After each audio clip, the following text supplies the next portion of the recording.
the regulators, whoever, could shut down the bank account of any stablecoin issuer. Why do I want to go from fiat to Bitcoin to Bitcoin to fiat? Like, why are we doing this to ourselves, truly? Bitcoin is a completely different value proposition of sound money. Hey, everyone. Welcome to the show. I'm here with Morgan and Pierre. Guys, great to have you together on the show. I'm kind of excited about this. Well, I know we've both been here individually, but happy to be here as a couple. I love it. Fun when both the Rochards are together. I think so. So the impetus for this was we were having dinner together out in LA at the Pacific Bitcoin Conference. And I'm just sitting there listening to you two. And I'm like, y'all got to do an interview together because this is gold. This is Bitcoin. So guys, I guess where I want to start is what's something that has caught your eye recently, or what do you think is important, noteworthy that just, is hot and heavy in the Bitcoin space? So I don't think this is important, and it's not in the Bitcoin space. But SBF just got arrested before we hopped on to this podcast. So I feel like we should bring it up. I have lots of mixed feelings about it. I think that there's lots of different angles to the story.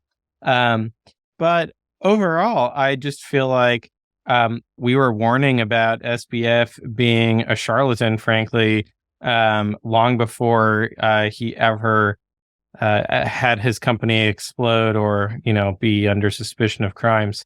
But in any case, I think that there's this long track record of people who are in the crypto space and who are anti-Bitcoin. And they generally turn out to be criminals or just incompetent. So continuing the pattern there. The thing that never made sense for me with him was he's raising more money. He's doing round C, round D. And we're not talking like small amounts. We're talking like $1 billion rounds. And he's just going out and he's saying he's going to buy. I mean, hell, the media was saying that he was the next JP Morgan, right? Like that was the branding shtick that they were all running. And it was like, how can this guy go out here and keep buying all these things when his company's clearly not profitable because he just keeps raising more money? None of it added up. Yeah, that didn't make any sense to me as well. Mergers and acquisitions are extremely high risk under the best of conditions. Yeah. Right? They don't always work out, but in a situation where you have a financial panic happening, and he's out there making uneconomical decisions, right? He explicitly said that, he's doing this so that he can make the depositors whole instead of them getting a haircut through the bankruptcy process or from another acquirer. And that just doesn't make sense, right? Assets are worth less than the liabilities. It is irrational to just assume all the liabilities at face value. Yeah. How about the arrest? So he was getting ready to testify in Congress tomorrow. And all of a sudden, down in the Bahamas, they go and arrest him the day before. Guess they didn't like his "I'm sorry" tweets. They weren't enough. Yeah. Yeah. It's gonna have to do a little better than that. You got to say sorry a lot more than that. But I have to wonder on the timing of it, right? It seems very odd that it's right before, presumably, he was going to incriminate himself publicly because otherwise he would be saying a whole lot during that testimony. But I think that there was growing public pressure. And also that I think there's very little coordination between an entity like the Southern District of New York's Attorney General and Congress and the House Financial Services Committee. Like, I think those are two different worlds. And if anything, maybe the legal world wanted to kind of front run the legislative world on this. And they are kind of adversarial in a sense, not somehow conspiring together. Do you think the Bahamas are just going to extradite him back to the U.S. immediately, or do you think that there's going to be a battle there? Yeah, I think they're going to send him right away. I don't think they want anything to do with him reason anymore. why they would keep him. Yeah. It's not like worth trading over. I don't know. Yeah. I just read something that I guess the SEC is going to come out with something tomorrow. Yeah, I don't know.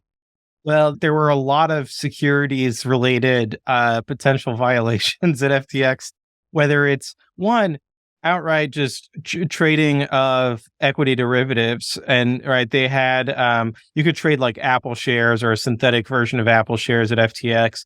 Two, the Really? yeah, yeah. I didn't And know that. with leverage, short. It was a pure, casino with everything on the floor. Unreal. Yeah, it's kind of mind blowing that it got to where it's at. And then I also read today with Binance, I guess they're going to be criminally investigated as well. Or the Justice Department has been in a 3-year investigation on them. And where do you think Yeah, that one goes? I think without insider knowledge, it could be a very wide range, right? It could be Yeah. anything from them harassing Binance, and it's just like a little violation, or there are serious issues at Binance, and we just don't have a way of knowing because Binance is not publicly traded, so they don't have to disclose anything. There's no You don't even know where they're from. right, yeah. CZ says we're not from China, so stop saying we're from China. It's like, okay, where are you from? Like, Malta, I guess is Tell us where you are from. Yeah. But in any case, I think that so I feel very torn on this. On one hand, it would be good to have lots of trustworthy exchanges that are competing against each other and, driving down fees essentially for people who want to buy and hold Bitcoin. On the other hand, having exchanges kind of be a little bit shady encourages people to hold their own keys. And so it encourages people to withdraw their Bitcoin after they've purchased them rather than leaving them at the sort of kind of shady exchange that seems to be under criminal investigation. So I have mixed feelings about the reputation and what's going on there with exchanges. I would say that there's still plenty of reasons, even if the exchange is on the up and up, right? There are exchanges here that are, I would say, more on the up and up than, let's say, a Binance and Sirius, of course, an FTX. But like that exchange can still misallocate capital. And they still live in the fiat world where interest rates are, we're close to zero, where cash is just sloshing around in the system, where people at higher levels in the top are not necessarily making the right decisions as far as what the business should be investing in, especially if, they have sort of crypto brain rather than having, Bitcoin on their mind and how they can actually improve their core product rather than adding all these ancillary crypto style services. So I think from that perspective, yeah, it does.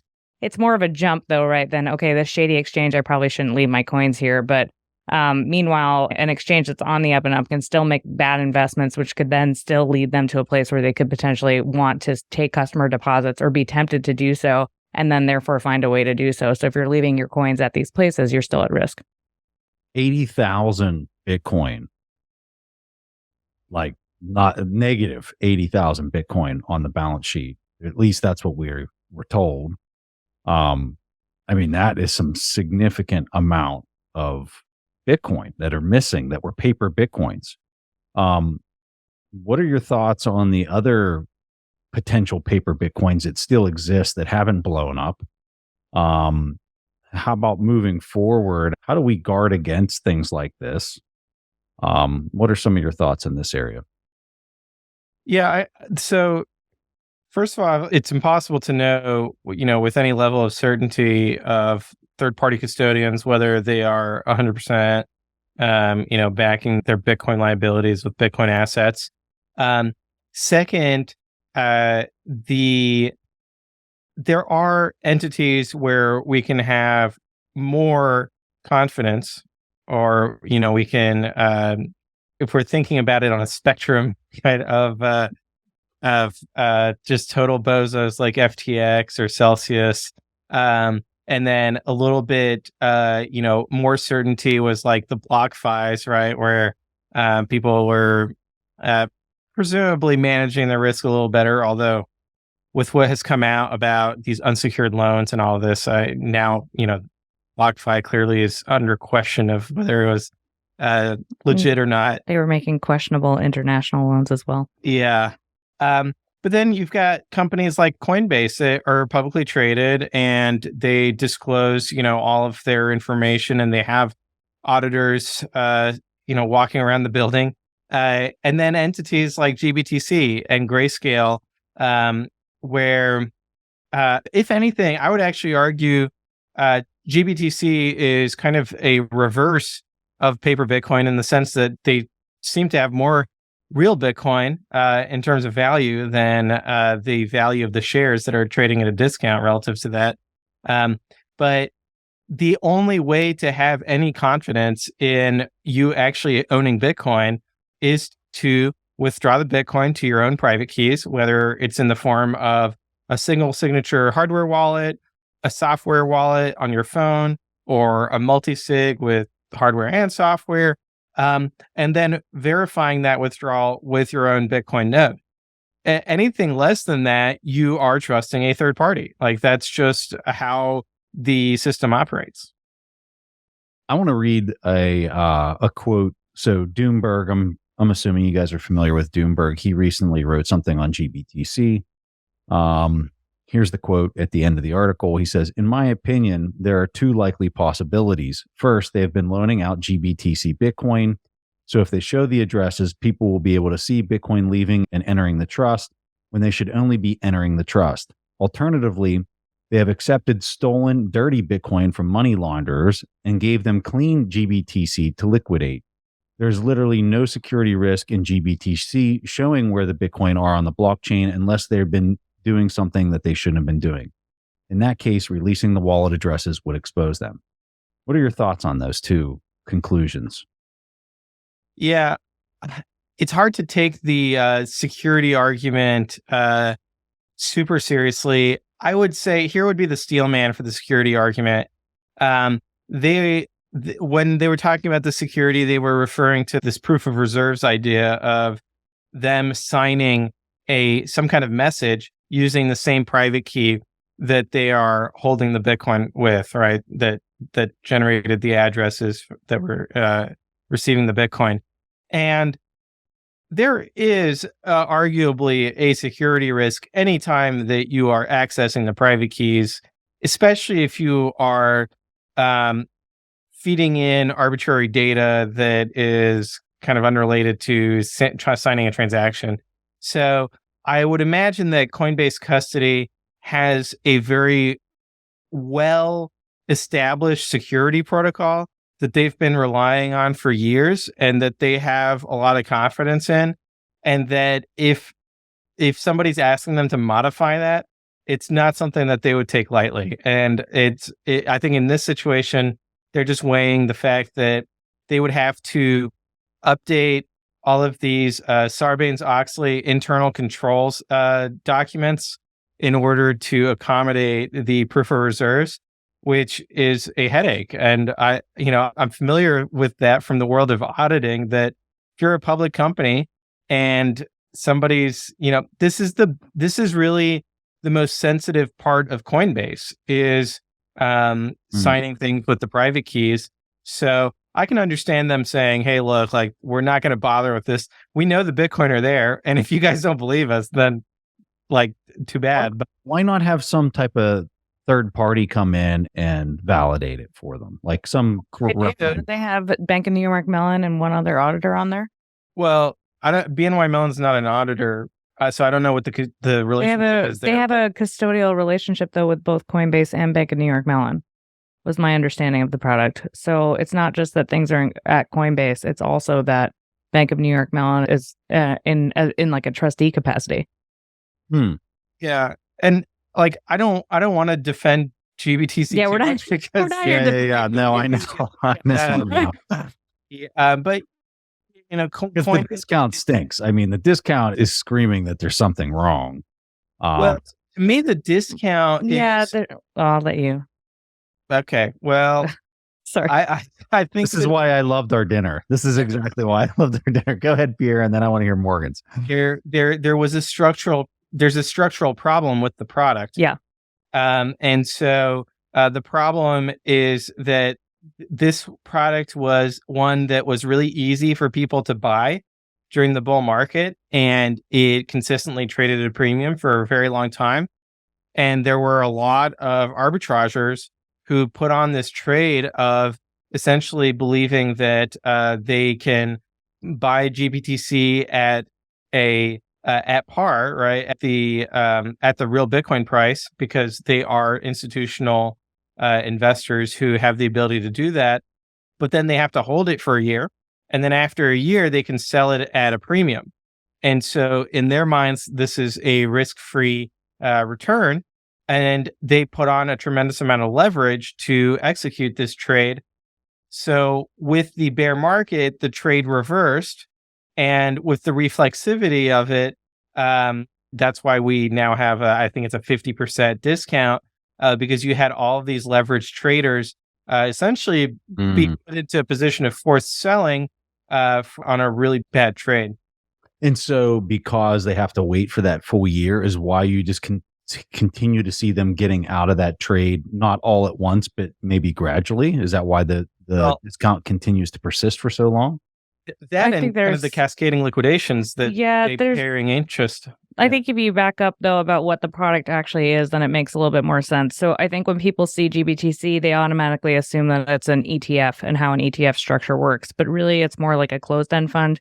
And it's even worse than a closed-end fund, because what they set up basically was they set up a private placement because it wasn't going to get approved by the SEC to create the ETF, especially at the time that it was created. And even more so now, I mean, we're still waiting for a Bitcoin ETF here in the United States. So they created this private placement whereby they could skirt the rules of what an ETF would need. And they allowed accredited investors essentially to come in and be the only people to buy this. But then what they did is they listed it on the OTC Pink Sheets market, and they allowed it to trade as a closed-end fund, essentially. So closed-end funds, typically, when they operate like this, where they allow investors to get in at NAV, they actually do persist at a discount rather than a premium. And what Pierre is talking about, it makes sense about it having the premium rather than the discount, is because it was an asset back in, I think it was in 2014 that they first listed this. Mm-hmm. Or even 2013 is maybe when the product came out. I mean, it was so early. There really weren't that many places for people to buy Bitcoin. If you kind of look back on time, that's when like Mt. Gox had issues, was when this product came out.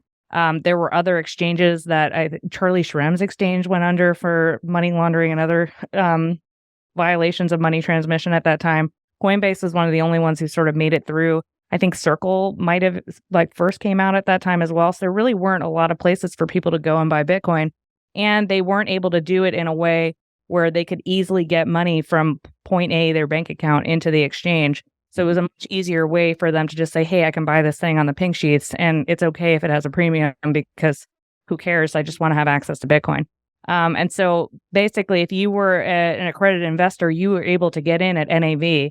And then you had the holding period, which I guess I thought was 6 months, but maybe it's a year. And then you could basically sell it at a premium in the market. So people started piling in on this arbitrage, which of course started to unwind for multiple reasons. I would say one being the leverage that was included in these arbitrage trades, two, the bear market for sure. And three, actually, just the proliferation of the ability to buy Bitcoin in so many other places. You don't need GBTC now. You just don't. So the fact that people think that this is going to go back to a premium is probably unlikely, given that closed-end funds typically do trade at discounts, because they're not as marketable. They just aren't, given what the product itself is. How much of a discount do they normally trade? Are you like 10%? Well, yeah, I usually talk 15 to 30%, depending on what the closed-end fund.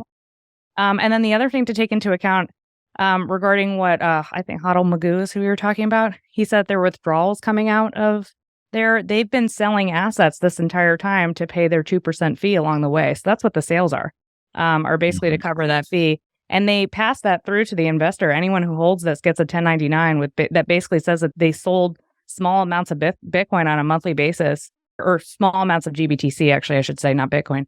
The fund itself is selling the Bitcoin to pay their fee. So there's that too that's going to get embedded in the discount, is the fact that, yeah, maybe at one point in time they had the amount of Bitcoin for the NAV value, but as they're paying themselves over time, that discount is going to increase just based on the amount of fee. And that's 2% a year that's been now going on for almost 8 years now, I guess. Going back to the paper Bitcoin discussion where we were saying that, FTX had 80,000 paper Bitcoins that went poof and were already sold into the market, whether people realized it or not. Do you find Fediment and some of these technical solutions may be assisting in self-custody and making it more accessible as we kind of move to the right in the timeline here? So my perception of Fediment's strength is kind of for the low value payments related custody. And for high value, I think that you'll always want to have something very simple with just your single signature or your multi-sig. And I think that so you see it more of from an adoption standpoint in low income markets and things like that, where it's really going to have the most impact as far as user adoption rates. Was that correctly? Yeah, although not just low income, I think that even in developed economies, there's a place in the market for Fediment, kind of just your checking account in a sense. It's arguably, it has interesting trade-offs with regards to a Lightning wallet. And so maybe you wouldn't have to worry about inbound and outbound capacity and channel management with Fediment, and you're just trading for having to trust a third party a little bit more, but far less than, for example, a custodial wallet at an exchange or anything like that. So these are really granular trade-offs, and I think that it's just going to take the market process to see where people end up. But I don't think that Fediment, I don't think that there's a trade-off where it's like easier to understand or easier to use. I think that if we look at the UX, my friend Skylar had a tweet yesterday of the UX of writing a check. And he was like, there's no way people are going to write checks. It's, it's just crazy that you have to write the number twice. Like, what? This doesn't make any sense. And whose handwriting is perfect? Like, so I think that every new technology has a learning curve to it. And there's a lot of hand-wringing in Bitcoin about, is this technology simple enough for people to learn? Or do we have to figure out something that is a smoother learning curve? And part of it, I think it comes up a lot more during the bear market where people are just really desiring to increase adoption so that the price starts going up. And they are looking for all sorts of creative solutions there. Morgan, what are your thoughts on the broader markets? Just kind of stepping away from Bitcoin a little bit. How are you viewing the? I mean, this year's been pretty brutal, but we did have a bounce here recently. But more on like long term, looking at it, like what are your thoughts? I wish I could be optimistic, honestly. I think it's one of the greatest gifts that God ever gave me was to be married to Pierre, because he's one of the most optimistic people I know. And it keeps me from being like negative Nancy, I guess. But it's a hard backdrop, right? I mean, we're still in an inflationary environment, which I think is being sort of controlled by sales of oil, which at some point we're going to run out of the ability to do so. The Fed does need to hike interest rates, but I mean, we've got so much government debt relative to any other period in time that it seems simply impossible that they will actually be able to raise interest rates. My accelerationist husband over here thinks that it would be great because then we'll get to live in our Bitcoin world much faster if we don't have interest rates rise. But it also just seems like we're in an environment where they're sort of dead set on raising them despite consequences. And therefore seems like maybe they'll crash markets and the real estate market as well in order to achieve ends, or maybe start doing so and then push forward and then have to pull back. Is probably more likely a scenario that happens. But in the meantime, I mean, it seems to me like volatility is probably around to stay for a while. That like the real estate market has certainly cooled off. Housing is unaffordable now for people. Yeah, isn't it? It's gotten crazy. Done. I mean, just based on the fact that prices really haven't come down all that much. They've come down a little bit. It's cooled off. It's definitely not a seller's market anymore. But with where interest rates are, I mean, people's housing costs are basically doubling if they want to go move. So you have a bunch of people who are basically stuck in their houses. So hopefully they like them. And if they don't, right, then they really can't move. And then people who, for life reasons or anything else are going to be forced to move and take these new interest rates, right? It's going to be unaffordable. So I think that it does lead to more consumer debt, unfortunately. But I guess in an inflationary environment, that's not necessarily the worst thing.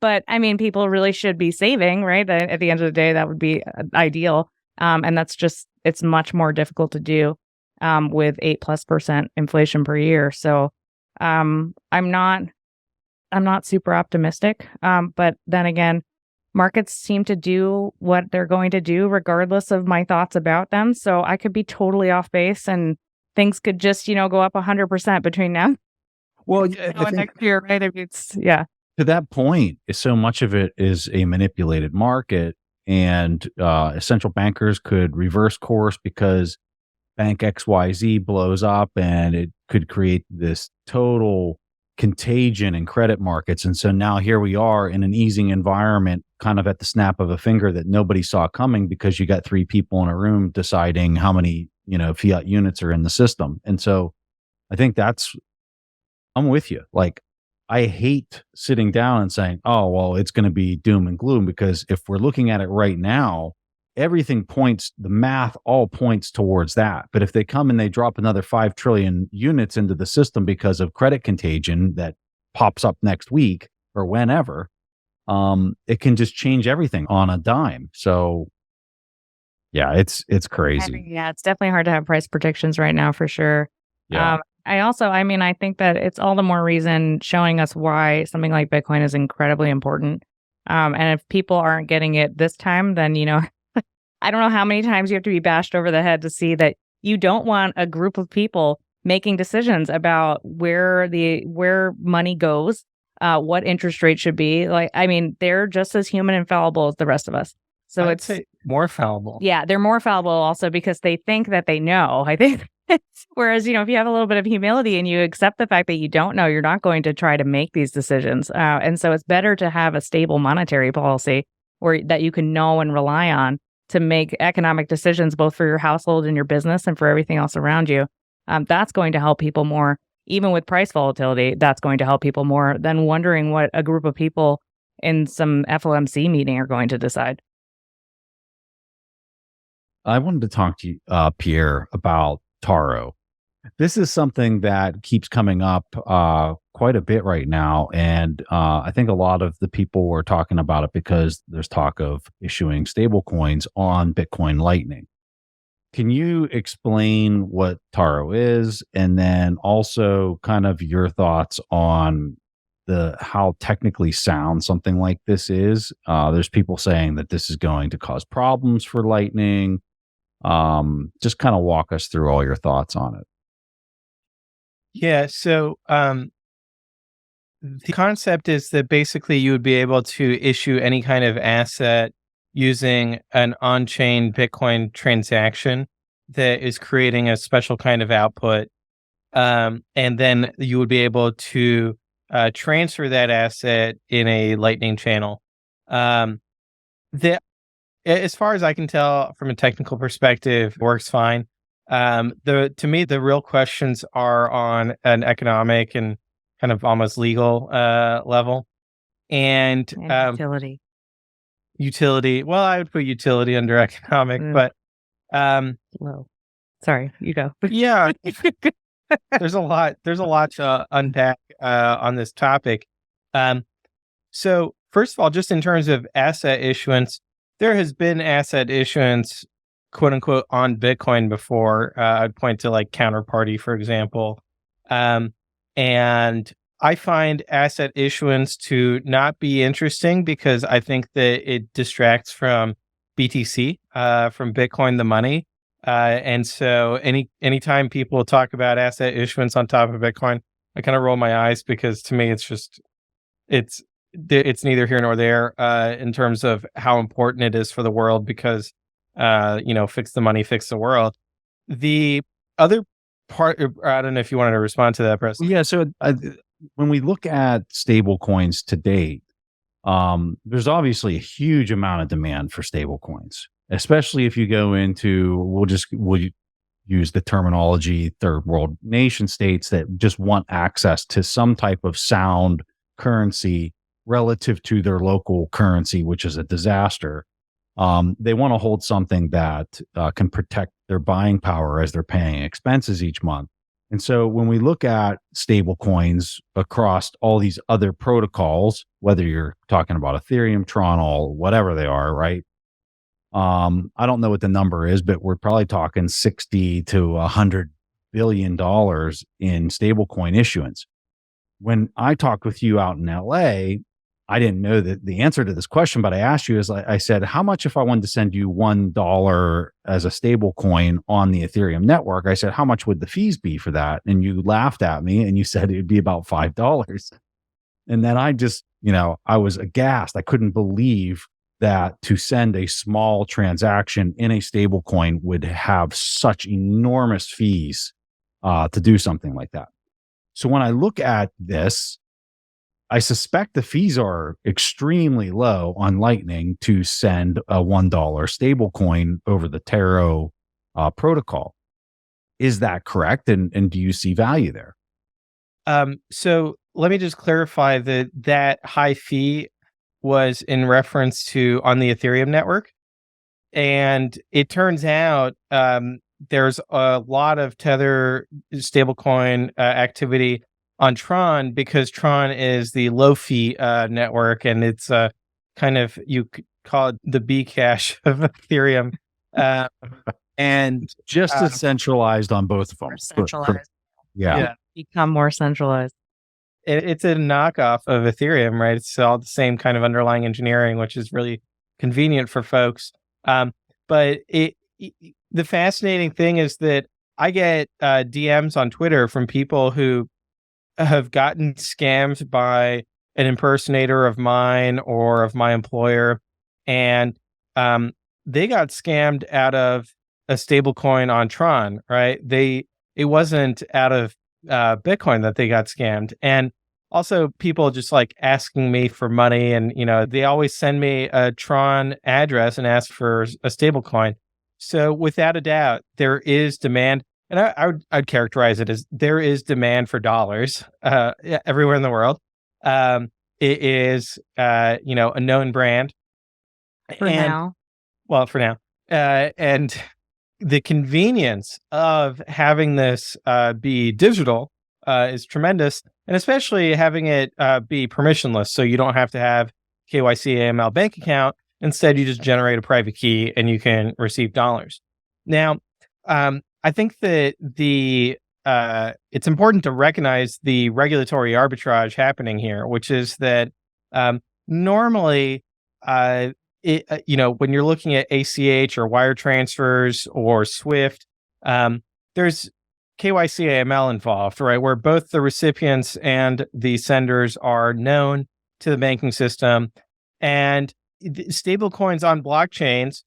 Somehow, someone somewhere decided that there's an exception for this rule, and that there doesn't need to be any KYC for sending a stablecoin from one wallet to another. Now, that is a reversible decision, right? So tomorrow, the authorities, the regulators, whoever, could shut down the bank account of any stablecoin issuer and say, hey, look, like you guys are operating this network and you're not complying with AML KYC. So, you're shut down. So that's the centralized stablecoins. And then you have the decentralized stablecoins, like Taro. Which still have those dependencies that you're referring to, right? So you're saying no matter what, it's going to be centralized at some point. So whether you're using a decentralized protocol alongside with the centralized stablecoin issuer, you're still centralized.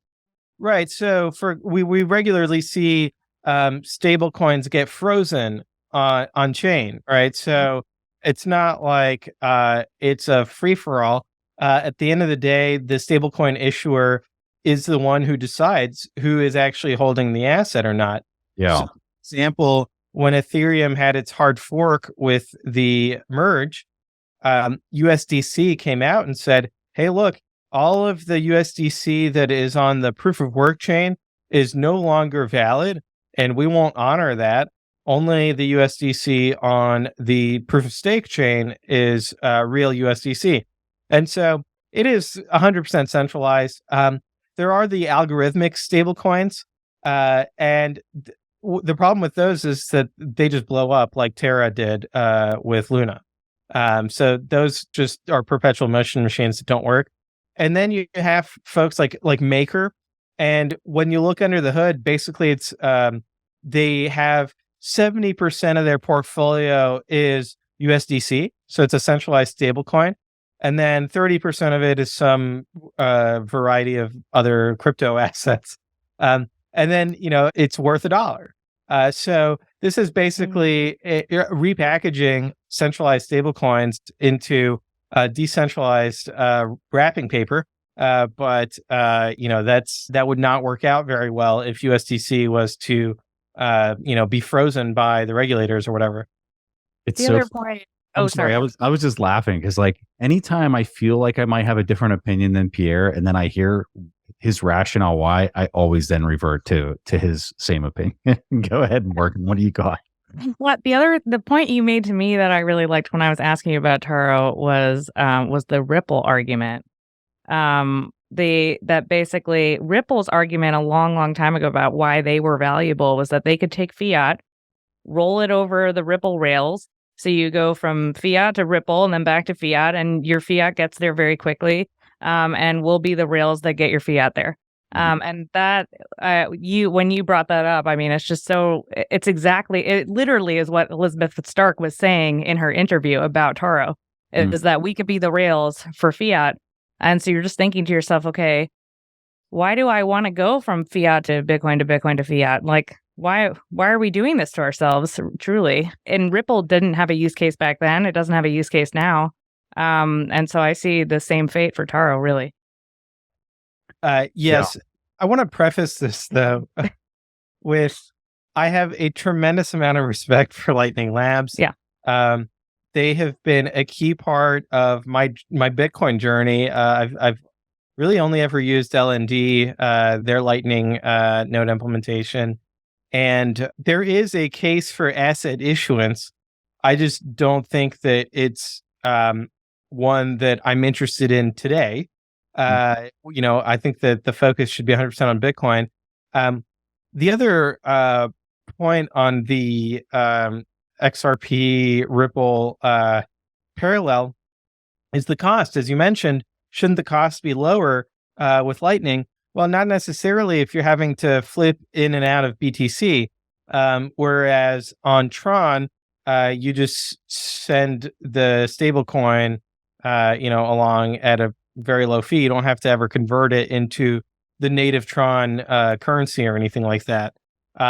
So I think that what's missing in this equation is the regulatory arbitrage piece, which is that the reason why stablecoin issuers don't just operate a SQL database with a REST API and a website where you can just transfer dollars, pseudonymously, is that they need to externalize the data onto the blockchain, onto some kind of public ledger, so that they can, point to it and say, hey, look, we're different than a bank. It's the aura of decentralization. Yeah. We're not a money market fund. We have a blockchain here. My understanding with the Lightning, and this is I think what Mr. Magoo was pointing out, which is that you're lacking the regulatory arbitrage if the issuance is only at the edges, like what is being proposed with Taro, and so the issuer has none of the it doesn't have the benefit of just having this public blockchain that they can essentially dump their externality onto. But they also have a clearer liability of, hey, look, this is your asset that you've issued here. Now, I don't know that part really matters. I think that the bigger issue is kind of how long are regulators going to allow dollars to move around without any KYC AML? One argument would be forever, because this allows the dollar to maintain its position globally. And so essentially, this is a CBDC that is private, right? So it's a private company that issues it, but ultimately, in that bank account that is backing the centralized stablecoin, they are holding U.S. Treasuries. And so this is creating demand for U.S. Treasuries. And as we've discussed, there is a lack of demand for U.S. Treasuries currently. So the argument here would be that these stablecoins are, even though there is regulatory arbitrage, the regulators are in no hurry to crack down on it, because from their perspective, this is actually beneficial to the overall financial system. And for people that might not be dialed into what you're describing there, so the idea is as inflation continues to run hot, or at least that's what many of us expect to happen, what happens in the treasury market is you have continued sell-off trying to chase after the in order to get the yields up to where these inflation prints are. So if that continues to play out, there needs to be a buyer of all these treasuries. And what Pierre is saying is these stablecoin operators become those buyers. They are the ones that have to have something in a treasury that represents the digital token that they're issuing. And so they become a natural buyer, which is very ironic. And I think what many might not ever suspect being the scenario becomes a convenient relationship for the Fed, for stablecoin issuers, and for just buyers of treasuries worldwide for any large currency. Pierre, when I'm looking at this and you describe it as basically like two centralizations, one is happening at the stablecoin issuer, they're centralized, and then also at the protocol layer, they're also centralized. So when you look at that double whammy, and we look at, and I'm not trying to just focus on Ethereum, but when I'm looking at how they're now, quote unquote, OFAC compliant because they have a majority of their validators that are OFAC compliant, and they have the highest fees, it almost seems like that would be the worst scenario for somebody to be dabbling in stable coins, or if you were receiving a stable coin, that would be the absolute worst scenario, because it's so centralized, because you got the OFAC compliance, and because you have the highest fees relative to everything else. Would you agree with that? Or think that's over the top? Well, I think the OFAC compliance part is probably overstated. It needs to be tested, right? We need to see OFAC make a big move and then see things get censored. Now, the other part of it, too, is that there's a question of... So you're suspect of whether that can actually be censored? I think that it could be routed around. And so, for example, even if it's like 90% OFAC compliant, all that means is that the OFAC violating transactions take longer to get into the blockchain because they've got to wait for somebody who's not OFAC compliant to pick it up. So I don't think that the stress test scenario has been played out there. In my mind, Ethereum's centralization always has to do with the issuance of ETH. And so they're always going to have pressure to issue more ETH to increase staking yields. And that's where all the interests are aligned, except for the people who are not staking. But they're not part of the governance process either. So who cares about them? For the stable coins, I think that Tron is going to continue to be the premier blockchain. But the other part of it too is that there are significant network effects. And so the Lightning folks will say, hey, wouldn't it be nice if we built these network effects on Lightning? And so stable coins are essentially a Trojan horse that allows us to have adoption of the Lightning network. And today they are adopting it for stablecoins, but then tomorrow the Lightning Network will, be used with BTC. And so this is just a way of introducing people to Lightning, which is a plausible theory. The problem is that these people have already been introduced to Tron. And so, there's already an incumbent network here. And maybe they would switch over to Lightning, but they would have to have a value proposition where I don't see the value proposition yet. Maybe it'll evolve and we'll have a different conversation. I would also point out, I was skeptical of Lightning when the Lightning white paper came out in 2014. I read through it and I thought to myself, this is just far too complicated. I don't think it's going to work out. So I have a terrible track record and of judgment on this. I think it's important for people hearing all this because, if people are joining us and they don't have a lot of depth in a lot of this stuff, they might be hearing this and saying, oh my God, like there's the competitor to Bitcoin. And I think for people that are in that scenario, you got to understand what Pierre's talking about here is he does not see Tron or any of these other things as a competition to Bitcoin. And don't let me take words out of your mouth, Pierre, if you want to state this differently than how I'm kind of summarizing for the audience. Bitcoin is a completely different value proposition of sound money versus what a lot of these centralized protocols are trying to just make it easy for people to basically create equity tokens is what they're effective. Yeah, that's right. And Bitcoin could have asset issuance on a native level inside the ledger. The reason it doesn't is that it's very resource intensive for running a Bitcoin node. And so we want to minimize the cost of running a Bitcoin node.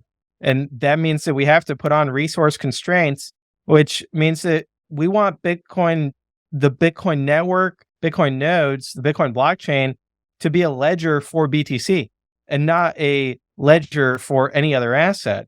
And as an accountant, this makes a lot of sense to me because if somebody came to me and was like, hey, we're going to have 10 companies using the same QuickBooks file. Like, that's insane. Like, why would you not create 10 files, one for each company? I can attest that even having 2 companies using the same QuickBook file is good. And I have 2 companies and I tried that one year and that was a disaster. And one of my businesses literally only had like 5 or 6 expenses for the year. So I can tell you firsthand, that's not a good idea. Yeah. Yeah, you want to have a separation of concerns. And so the reason that the Tron and Ethereum are doing those things is because they need to have an angle for competing with Bitcoin. So they need to have features, quote unquote, things that differentiate them from Bitcoin. But from Bitcoin's perspective, their differentiation is actually undermining the long-term decentralization of their network because they're making the cost of running a node too high. Yeah. And so let's talk through that. So if I'm running my node and people start using Taro, I don't have to run that. I don't have to store that data on my node. But the few people that maybe are running it, let's say that 5 people want to issue token XYZ on Taro. Now they have to have extra memory on their full node. And what is it? Those 5 people are basically keeping the ledger of whatever token XYZ is doing. Is that how that works? Yeah, so there's a kind of an overlay network of the Taro network it's still anchored in the Bitcoin blockchain in the sense that there are still outputs that have kind of, you could call it hidden data that you could verify, but the data ultimately resides outside of the Bitcoin blockchain. It's on this secondary network. And this goes back to the regulatory arbitrage, is that if you're doing any kind of DeFi type stuff, you want to put as much data onto the blockchain as possible, because then you can say, hey, look, this is all decentralized. And so I don't have any liability as a centralized entity. We deployed the smart contract, Uniswap or whatever DEX or Compound and whatever DeFi protocol. But ultimately, they want to not have any kind of regulatory concerns with the SEC or the CFTC. And they want quote unquote transparency because people love that. Right. I don't think I think Yeah. Well, I'm glad you put air quotes around that because I don't think anybody. I mean, if anything, it's like, okay, it's bad for privacy, and now people are going to front run you. I don't know why people want transparency, but they don't. No, they think they want transparency. I really think that it's a way of rationalizing why this is all on chain. Mhm. It's for transparency, but really it's about we want to avoid legal liability for unregistered securities and also unregistered derivatives in the case of the CFTC regulations. And so once, with Bitcoin saying, hey, look, you can't put any of this on chain. You can only put a very compact signature proof on chain, and everything else has to be off chain, whether it's the business logic of the computation of the contract or keeping track of the asset issuance and all this. Well, that means that let's call it toxic waste has to reside on centralized third parties that now have legal liability with regulators. So that I think is the challenge of building on Bitcoin, is that you don't have as many opportunities to dump your toxic waste onto the blockchain as you do on Ethereum or Tron. Wow. So there's some serious nuanced take on what I think many in the community get all excited about. They share on Twitter. I know I share a lot of this stuff on Twitter because it's exciting news, but I think when you really do dig into it, and going back to what your original comment was, is I see it as a lot of noise, and it maybe is a distraction away from sound money and all the incredible things that we all know that Bitcoin can bring to the world if we get enough people focused in on it. There's a reason they call Pierre the Orthodox Bitcoiner. Yeah. Because he stands by first principles. Yeah. And that's important. But that was really good, Pierre. Morgan, we had a question from the audience in reference to tax loss harvesting. This year, Bitcoin's down. I know that it's changed from the previous years with the way that this is treated, or at least how long you have to have the sell complete before you're able to buy it back.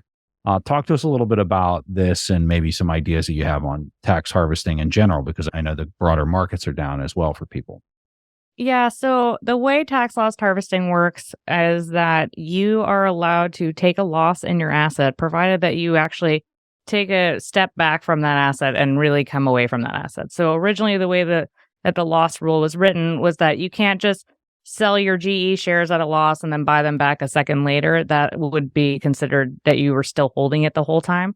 And then it would be a disallowed it would be a disallowed tax loss, and it would be subject to the wash sale rule, which would basically mean that you wouldn't be allowed to take that loss against your tax return. And so in order to not have the wash sale rule apply to you, you have to be out of an asset for 30 whole days, and you can on the 31st day go back in and buy the asset. And so removing yourself from the market for 30 days shows that you are no longer in that asset, that you've actually taken a loss, that you took a step back from the asset, and then you have taken some time to get your head back together before you go back into that asset. There are ways around this rule in standard markets. So what people like to do is, let's say, I don't know, they own some semiconductor stock, right? So they decide they have a loss on the semiconductor stock. They sell that semiconductor stock and they buy a different semiconductor stock. So that way they're still in the semiconductor market, quote unquote, but they are not out of the market for 30 days. And then people took that even broader to indexes. So I'm in the S&P 500. I have a loss on S&P 500. Instead of buying back the S&P 500, I still want to be invested in U.S. stocks. So I'll buy the Russell 3000 instead. And so thereby I'm not buying the same group of stocks. I'm buying a different group of stocks. I'm still invested and I don't have to be out of the market in 30 days. And should I want to sell that asset in 30 days and go buy the S&P 500 back, I can do so, in which case I can take a loss on my tax return. The losses that the government allows you to take, I mean, they're not great. I'll put it that way. The government allows you to take up to $3,000 per year. So if let's say you have a $50,000 loss, you don't get to take the whole $50,000 loss in 1 year. You can use that $50,000 loss to offset any other gains in that year. And anything that you have left over, you can then use as a tax loss. And then you can carry forward anything in excess of the $3,000. So let's say on this $50,000 loss example, you also had $10K worth of gains. Now you have a $40,000 loss. You deduct $3,000 on your tax return. Whether or not you're married or single, you only get $3,000. And then the next year you would have a $37,000 loss carry forward. I should have used smaller numbers, huh? So that's how it works. With Bitcoin, though, because Bitcoin is not, it's not an investment like GBTC, like the same rules would apply with the wash sale. But Bitcoin, you can actually sell your Bitcoin and immediately buy it back. So the wash sale rules don't apply currently. They're trying to change that. They haven't yet actually changed the rule on it. So you can still do this before year end, where you literally go to your favorite exchange, you go and sell your Bitcoin, you immediately buy back that Bitcoin. And the cost to you is basically the transaction fee for selling that Bitcoin and then buying it back. There are other costs, I would say, that are associated with doing this too. If you're going to wash sale not wash sale, but take a tax loss on your Bitcoin, you also get to conveniently check that box on your 1040 that says that you have disposed of cryptocurrency. And so if you're a private Bitcoiner, it might not be worth the risk of checking that box, right? Because then all eyes are on you potentially with the IRS about what Bitcoin you do or don't have in excess of what you've tax loss sold. So that's something that's a consideration. The transaction fees are not nothing. If you have one Bitcoin, right, and you sell it, maybe you pay 50 bips, right? You've got 0.95 Bitcoin now, and then, 0.995 Bitcoin. And then you have to go and buy that back. You're going to have even less, right? So you might want to replace that Bitcoin with by adding to your Bitcoin stack so you can keep it whole if you like whole numbers or if you don't care. But I would try to maybe replace those transaction fees, because if like Bitcoin does become, let's say, $100 trillion asset class, and you did some tax loss harvesting when it was $300 billion, that tax loss that you took $3,000 per year is going to look very expensive in the future, potentially, if you didn't replace the transaction fees. So I would say that's probably the biggest trade-off there as well. But it's a legal loophole right now that people should take advantage of if it's something that they want to do. And the other thing is that because you get that loss carry forward, you can use it to offset gains in the future on your Bitcoin. I know there are some Bitcoiners out there who think that the government's not going to exist, so why do any of this stuff anyways? And maybe that's fair. But in the meantime, maybe you want to play by the rules or not, but at least know what they are. When earlier this year, the FASB adjusted their treatment of Bitcoin on the balance sheet and GAAP accounting. There was a lot of people saying that this was a pretty big deal. I'm kind of curious how you two viewed it, and do you see this as something that could lead to broader adoption, especially from institutions moving forward? I would say any competent financial analyst who is doing a valuation of a company would mark to market the Bitcoin on the balance sheet so that they remove any kind of effect from that GAAP treatment. Now, look, there's a wide spectrum of financial analysts out there. Not all of them are carefully doing all of that. Furthermore, there are investors who just look at kind of, okay, what's the earnings per share? And they don't go in and make any kind of adjustments to anything. They don't have an Excel model, right? They are just looking on Yahoo Finance. And so I think that it certainly makes it more palatable for CFOs out there to have it on the balance sheet if it is going up as well as down, because right now it only goes down, right? It can only get impaired. So, Pierre, as much as any person with an accounting degree just got a kick out of your comment, people who don't have an accounting degree or maybe a CFA probably maybe missed the nuance of how funny that was. But I'm just going to break it down for people real fast. What Pierre said here, he's basically saying that, like, if you're not an idiot and you can go in there and kind of read the financials and you can mark to market the Bitcoin, you can realize real fast that it wasn't a loss on the income statement because of the way that it was treated according to the old GAAP accounting rules, and that the company didn't lose $1 billion, that they were just forced to mark their books differently. With that said, there are tons of retail investors that if they see MicroStrategy is a perfect example that had to mark their earnings per share deeply into the negative prior to this rule. Do you think that had an impact on the market price, or do you think in general the market pretty much understands the nuances of what was happening? I think saying the latter. Yeah, there is kind of a redistribution effect where that means that MicroStrategy shares got redistributed from unsophisticated retail investors who panic sold into the hands of folks who are running the numbers and doing. So you like the old rule? You like the old rule is what you're saying? No, because I don't trade. So I think that it. Yeah, I think that the new rule is good because ultimately it does legitimize and it drives adoption. But I also don't think that it is a massive bull catalyst of it's changed. I think it also speaks to the fact that when you start to involve like products like a GBTC, like we talked about earlier, or companies like a MicroStrategy or miners, not to knock the company that you work for, but the average person can't really take into account all of the factors that affect a business, and including, right, just changing in accounting rules.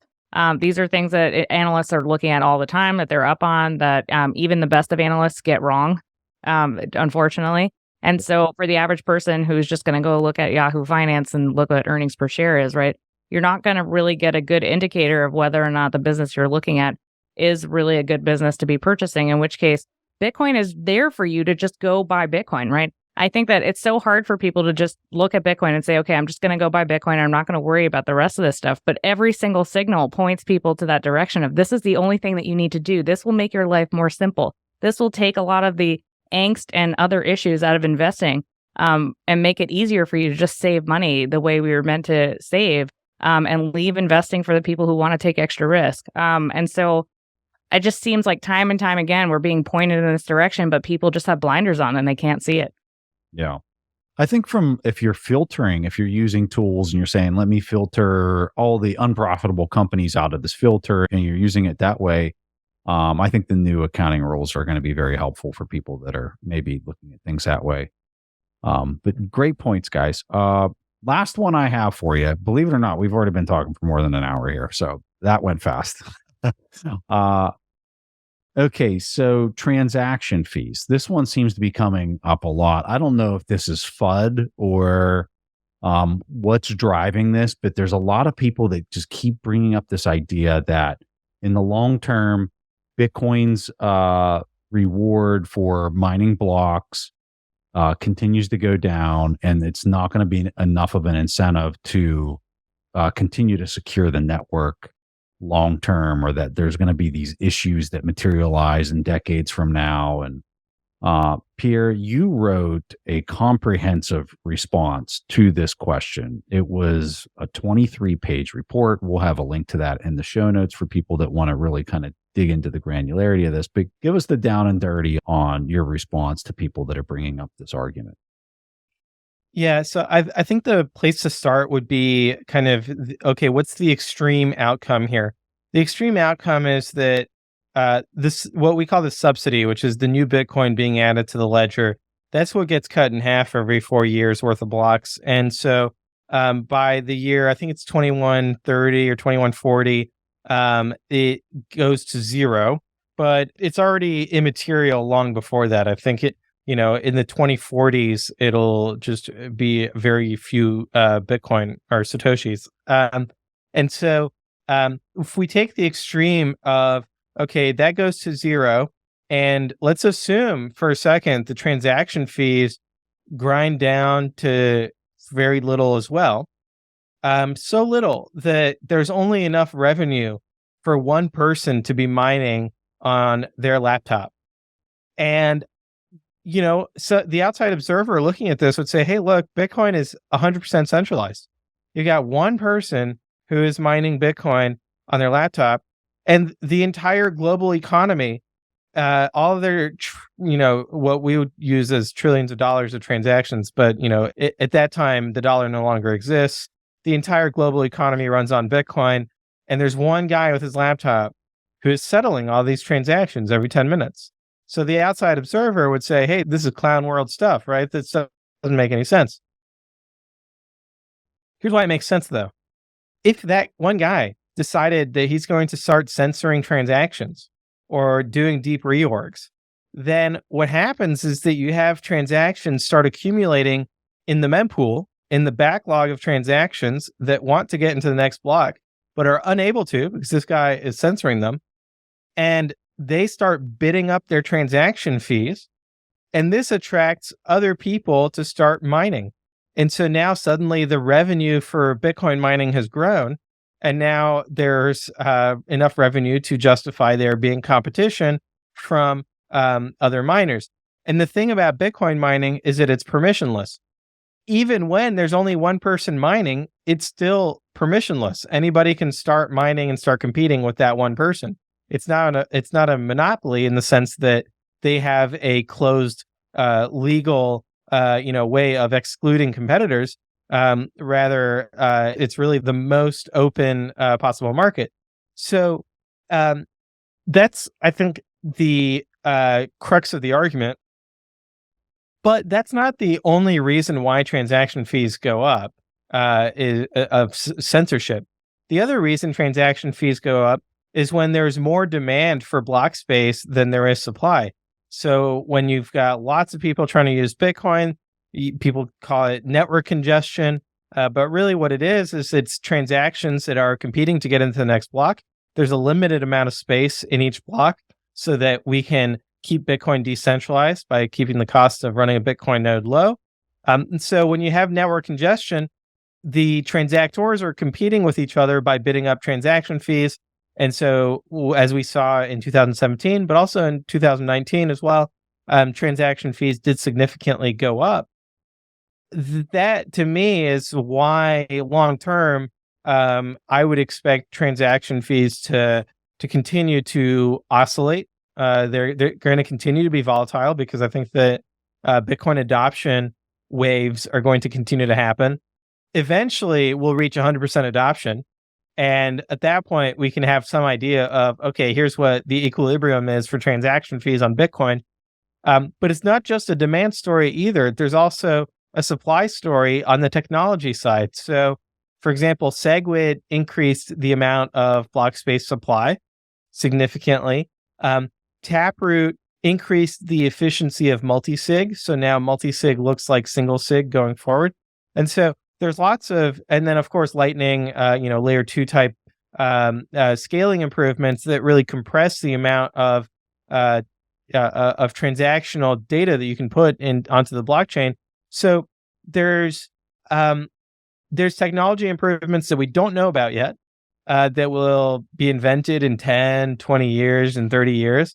And so that's where on the supply side, there's uncertainty. But in any case, I think that it will be to the benefit of the users of the system, and that there's nothing wrong with low fees. There's nothing wrong with high fees. It's just a market equilibrium that is constantly emerging. But there's not like a situation we would have where fees are too low. There's no such thing. You hear Michael Saylor talk a lot about this idea of not changing things and trying to almost like the laws of gravity and the laws that we deal with nature. And he talks a lot about the conservation of energy. And I think you're talking a little bit about some of those ideas and what you're saying there. Do you see it that way, that by not changing it, that the incentives of mining and for people to have uncensored blocks and all of these, all the game theory works itself out if you continue to keep your hands off the controls and allow the laws that have been put in place at a very early point in the protocol to naturally come to a remedy and market equilibrium amongst all the key players? Is that what you're really describing here? Yes, I do see it that way. I think what the critics would say is that Bitcoin is changing every 4 years with the halving. And so the economic incentives are changing because you're cutting the subsidy in half. But I think what they miss is that this subsidy has no effect on transaction finality. And it also has, or its purpose is purely about preventing seigniorage, that we need to add units to the ledger. We need to do it in a way that is costly so that there's no free money being handed out, right? That the miners are having to expend real resources in order to add the units to the ledger. And it's a competitive process. It's not monopoly seigniorage like you have, for example, with dollars. The fittest participants receive the rewards. Yeah. Like what you see in nature. Yeah, awesome stuff. Morgan, you are working on a book right now. We're wrapping things up. Tell people about what you do. Also, tell them about your book. If you have anything that you want to highlight, please highlight it. Same for you, Pierre, and give people a handoff where they can learn more about you too. Yeah, so I wrote a book called The Personal Finance Quick Start Guide, and it had a small section about Bitcoin, and I started marketing it on Twitter because I felt like there was a dearth of financial planning content that both combined the psychological aspects of what happens to us with our money with also the fundamental principles of what you need to do with your money, and to give people a framework to make those decisions with or without the help of a financial planner. And in doing so and in marketing it on Twitter, I found that it's not actually, I mean, it's great and it adds to the market, but there's a plethora of financial planning books obviously out there. But there are actually 0 financial planning books out there about Bitcoin specifically. And I get Bitcoiners asking me questions all the time. My practice, I have a registered investment advisor that's been around 8 years now. We predominantly deal with Bitcoiners actually now. Over the last few years, we only have Bitcoiners coming through. And so we're dealing with issues that have really, that nobody has really laid the groundwork for. So I'm feeling really excited about writing content that will hopefully enable many Bitcoiners to not only save lots of Bitcoin, but to also work out all of the financial planning issues that may arise as they grow and build wealth. So that's the purpose of the book. There's also going to be sections on concentration issues that should come up, hopefully, for people who own a lot of Bitcoin, right, or own a little bit of Bitcoin that grows over time, and dealing with how to approach retirement and other aspects of financial planning. So it should hopefully be a comprehensive guide to Bitcoin personal finance. If you want to hear about the book or be interviewed for the book, I will send a link to Preston that you can find in the show notes for a landing page for that. You can also DM me on Twitter. I'm at Morgan with an E Rochard. And I'm on Twitter at Bitcoin Pierre. And if you're interested in industrial scale mining, go follow Riot Blockchain as well on Twitter. Awesome. We have a podcast too called Bitcoin for Advisors. We put those out monthly, but we missed one last month. But otherwise, we're on a good schedule. It's a grind. Okay, we'll have links to all of those things. I got a bunch of things written down here. We'll have those in the show notes. Guys, thank you so much for making time and coming on the show. We need to do this more often. I thoroughly enjoyed these conversations. But thank you, guys. We had a blast, right? Thanks for having us on. We enjoyed it as well. And I think our son enjoyed it as well, too. I hear him playing. Yeah, I hear him playing. Right now. I've heard him playing for at least the last 20 minutes. Like, yeah. Mom and Dad are podcasting. Time to go play Duplo. I love it. All right, guys. I won't hold you any longer. And thanks for joining me tonight. Thanks, Preston. Cheers. Bye. On our concierge calls, I would say the number one question we receive is, how do I ensure that my loved ones have access to my Bitcoin if something happens to me?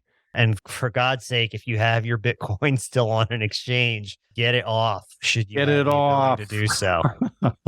Get it off. I don't want to call anything foolproof, but this is an amazing way to go about this and to think about it at a time like what we just saw and the amount of people's lives that just got wrecked